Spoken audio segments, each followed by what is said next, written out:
अस्सलामु अलैकुम वरहमतुल्लाहि वबरकातुहू। अगर आप 2-3 मिनट का टाइम निकाल कर सैयद अमीरुल कादरी के इस बयान को सुन लें जो मैं आपको सुनाने वाला हूँ और उस पर आप अमल कर ले तो यकीन के साथ कह सकता हूँ, पूरे भरोसे के साथ कह सकता हूँ कि आप अपनी ज़िंदगी में कभी भी गरीब नहीं रहेंगे। पैसे आपके कदमों के नीचे होंगे और आपकी आने वाली नस्लों का मुस्तकबिल संवर जाएगा। ये सैयद अमीरुल कादरी का बयान हर इंसान के लिए है, चाहे वो हिंदू हो, मुसलमान हो, सिख हो, ईसाई हो। यकीन मानिए, शर्त है सैयद अमीरुल कादरी के इस बयान को पूरा ज़रूर सुनें और इस पर अमल करने की कोशिश कीजिए। फिर जब आप अमल कर लेंगे उसके बाद आप मुझको बताइएगा कि आपकी ज़िंदगी में क्या बदलाव आया, आपकी ज़िंदगी कैसे चेंज हो गई। पहले आप सैयद अमीरुल कादरी के इस बयान को पूरा ज़रूर हाथ जोड़ के मस्जिदों के 2-2 करोड़ के मीनार बनाने की बजाय कोशिश करो कि वो 2-2 करोड़ गरीबों पे खर्च करो और उनको मजबूत करो। अगर हमारी कौम 10 साल में मजबूत हो गई तो 2 नहीं बल्कि 10 करोड़ के मीनार हम बना सकेंगे। इसलिए मेरी गुजारिश है, जलसों के खर्चे भी कम करो, शादियों के खर्चे भी कम करो और सब खर्चे कम करके अपनी कौम को मजबूत करो। हुजूर अलैहिस्सलाम इसीलिए तशरीफ लाए थे। तो दीनदार बनो, मालदार बनो और नंबर 3 एजुकेशन पे बहुत मेहनत करो। कोई भी जाहिल न रहे, कोई भी अनपढ़ न रहे। खूब पढ़ाओ अपने बच्चों को।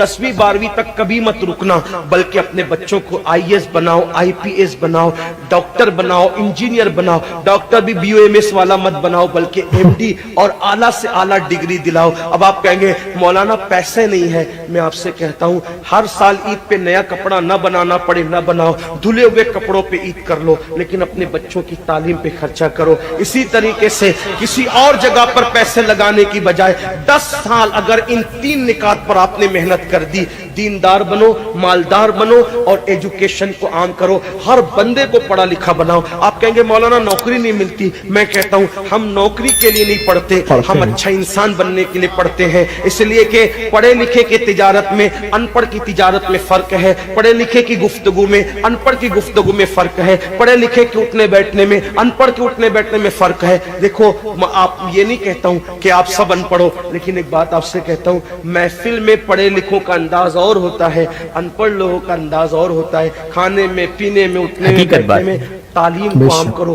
दुनिया भी पढ़ाओ, आखिरत भी पढ़ाओ। अपने बच्चों को इतना इल्म दो कि वो मुसलमान रहे, सच्चे मुसलमान रहे, और अपनी बच्चियों को भी इतना इल्म दो, सच्ची पक्की मुसलमान रहे। और स्कूल, कॉलेज, यूनिवर्सिटी में आला से आला तालीम दिलाओ। और याद रखना, गुर्बत का बहाना मत बनाओ। बिटिया की शादी होती है तो लाखों रुपए कहाँ से आते हैं। और आपसे कहता हूँ, 8 घंटे मेहनत करने की बजाय 16 घंटे मेहनत करो। मेहनत में पीछे मत हटो, अपने बच्चों को पढ़ाओ। सिर्फ 10-12 साल हिंदुस्तान के तमाम मुसलमान मेहनत करके अपने बच्चों पे मेहनत कर ले, कोशिश कर ले, काविश कर ले, तो देखना नक्शा बदल जाएगा। ये भी आपसे कहता हूँ, एक बात कहता हूँ, मना नहीं कर रहा हूँ, अगर मुझसे गलती हो तो मेरे उलमा इस्लाह करेंगे।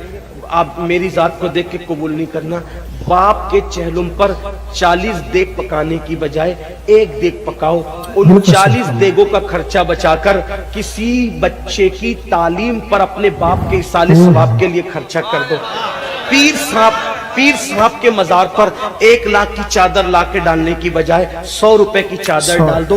बाकी के पैसे बचाकर गरीबों की तालीम पे खर्चा कर दो। पीर साहब के इसाले सवाब के लिए वो उस 1 लाख की चादर से जितना खुश होंगे, वो 100 रुपए की चादर से भी उससे ज्यादा खुश होंगे, क्योंकि आपने किसी को उठा दिया, किसी को आपने तरक्की पे ले गए। एक बात कहता हूँ, मेरा पीर जन्नती है तो मेरे पीर को मेरी 1 लाख की चादर से क्या गरज। उसको तो जन्नत में उससे बेहतर लिबास मिल चुका है, उसको तो 1 लाख का उससे बेहतर लिबास मिल चुका है। तो ये बातें तल्ख लगे, माफ करना, लेकिन आपसे एक बात कहता हूँ, रसूमात से निकलो, हकीकतों की तरफ आओ। रसूमात से निकलो, सच्चाइयों की तरफ आओ। एक दूसरे को गिराने की कोशिश मत करो, एक दूसरे को उठाने की कोशिश करो। आपस के झगड़े खत्म करो। तेरा सिलसिला बड़ा, मेरा सिलसिला बड़ा, तेरी बिरादरी बड़ी, मेरी बिरादरी बड़ी, तेरा। नाज़रीन, मुझे उम्मीद है कि आपने इस क्लिप को मुकम्मल तौर पर सुना और जाना। अब आपको खुद फैसला करना है कि सही क्या है, गलत क्या है। इसी तरीके से अपडेट हासिल करने के लिए हमारे चैनल को सब्सक्राइब करें और साथ ही बेल आइकन के बटन को दबाना ना भूलें, ताकि हमारी हर आने वाली वीडियो को دیکھ سکے. اس ویڈیو کو آپ اپنے دوستوں کو شیئر کرنا ہرگز نہ بھولیں. پھر ملیں گے ایک نئی ویڈیو کے ساتھ. السلام علیکم ورحمۃ اللہ وبرکاتہ.